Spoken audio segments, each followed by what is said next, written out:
Welcome to Before You Pull, the show where I give you a straight up breakdown and my absolute first impressions on the newest units hitting the servers.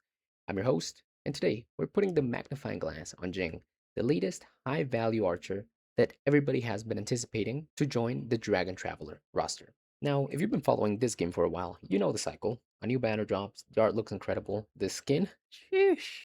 Each kit sounds more broken than the last on paper, but the real question is she actually worth your hard earned gems? Or is she just another resource skin that you can just easily replace with other characters?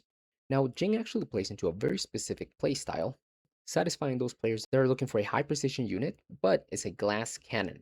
She isn't here to tank, she isn't here to offer you utility, she's not going to be holding the line for you, okay? She's here to make absolutely sure that the boss doesn't even get to go into their second phase. And what makes her very interesting is that she actually comes with a unique stat flip mechanic that forces you to completely rethink how you need to build her so that she can do maximum DPS. So grab a drink, grab a coffee, get comfortable, and let's get into the meat and potatoes of whether or not you should pull for the mortal blade. Long before she was named Whispered in Fear, she was simply a student of the shadow. In the heart of the Eastern civilization, a realm scared by crumbling empires, broken alliances, and endless feudal bloodshed, a young girl trained from the moment she could hold a weapon, day after day, year after year. She honed the art of the perfect kill under the cold, silent gaze of her master. On the day she came of age, there was no celebration, only a final, terrifying lesson. Her master gifted her 5 short blades and a mandate that defined the heavens themselves. She was to become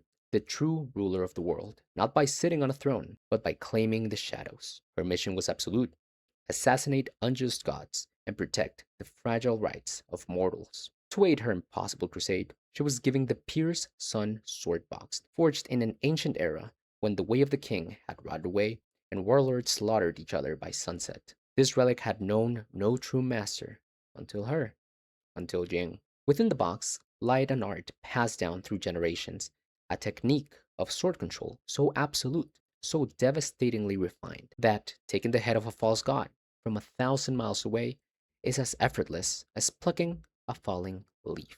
And at some point during her crusade, she just casually joined a bunny girl bar. Now let's get into her actual mechanic. The absolute core of Jing's entire identity is her talent, Sword Shadow, Chasing Soul. This is where things get wild. At the very start of the match, Jing actually cuts her own critical hit rate in half. Now normally, seeing a DPS lose half of their crit rate is a complete disaster, but here's the kicker. She converts all of those lost points directly into crit hit damage. For every 10 points of crit rate that she sacrificed, she will gain 1.5% additional crit damage. And because of this, her damage scaling isn't just linear, it's exponential. Now, before you jizz your pants in excitement, let's talk about the gacha reality, guys. Each copy of Jing is going to run you roughly around 15,000 gems. If you're hitting pity every single time, which let's be honest, we are. So you need a strict game plan before you open your wallet or your game stash. So I'll be breaking down the 3 spot points, how much power she actually gets, so you can decide where you might want to leave her off, depending on the resources you have and whatever you're planning to do in the future.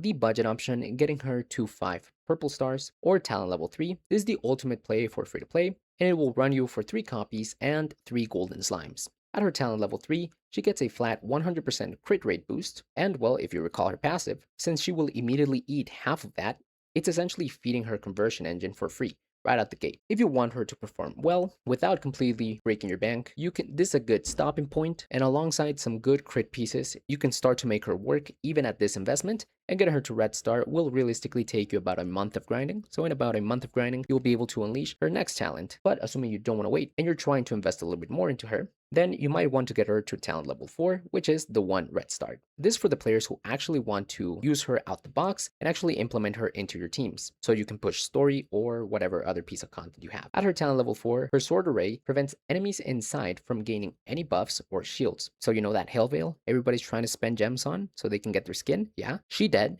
She done so. Athena, who everybody glazed, done as well. This turns Jing into a pretty hard counter into any unit that was really relying on shields. That's why I've stated previously on other videos that tanks that don't rely on shields and are more focused on regeneration abilities are going to be more powerful because it's going to be harder for units like Jing to just completely take away their mechanics. Now, if you're a whale, what do you think, man? You thought I was gonna left you hanging? Alright, if you're going for the whole hog talent level 7, she gains an additional 30% defense ignore, and the trigger interval for her passive extra damage drops to only 0.2 seconds, which essentially just turns her into a literal meat grinder. Now I want you to think of building Jing like a strict push-pull leg split in the gym. Hold on, I promise I'm getting somewhere. If you skip a fundamental stat, her full foundation crumbles, right?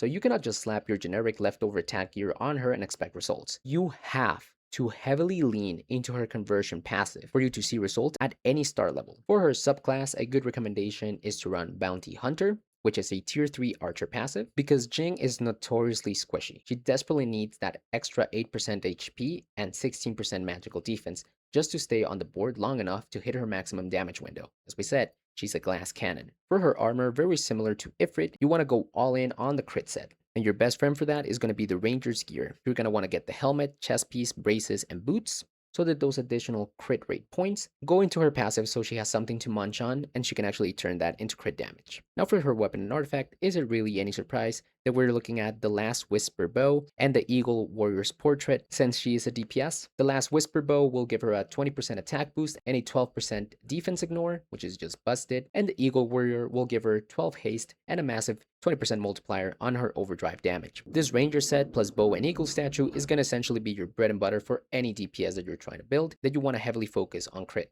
Now in combat, like any good archer, your entire goal is to protect her until she enters the wild state, which will be triggered via her secret skill, Dance of the Sword. As her health drops or allies fall, because she's also part of the summoning faction, she accumulates rage. Once that rage meter caps and she goes wild, her standard basic attack completely transforms into a continuous rapid-fire volley of 5 blades. Her overdrive Unlimited. Blade works! is the playmaker. She deals massive single target damage and drops a 7-second sword array on the field. This array slows enemies by 90%, basically rooting them in place, and simultaneously buffs the crit damage of any allied elite summons by 90%. If you guys had any doubts of what an elite summon was, somebody in the comments actually answered that question.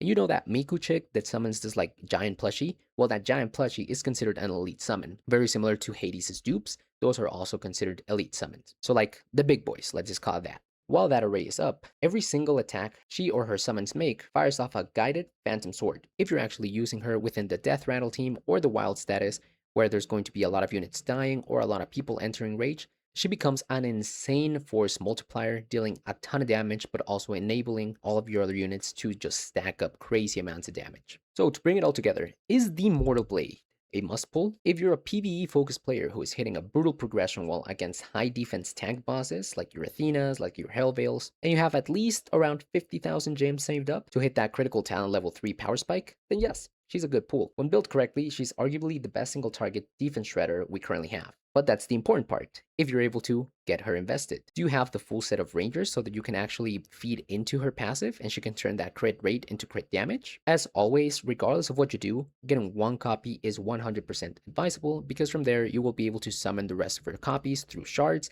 even though it might take you like 5 months. She will immediately be useful in any balance mode content, but just know that if you don't have the proper gear or cannot star her up enough, you will be severely disappointed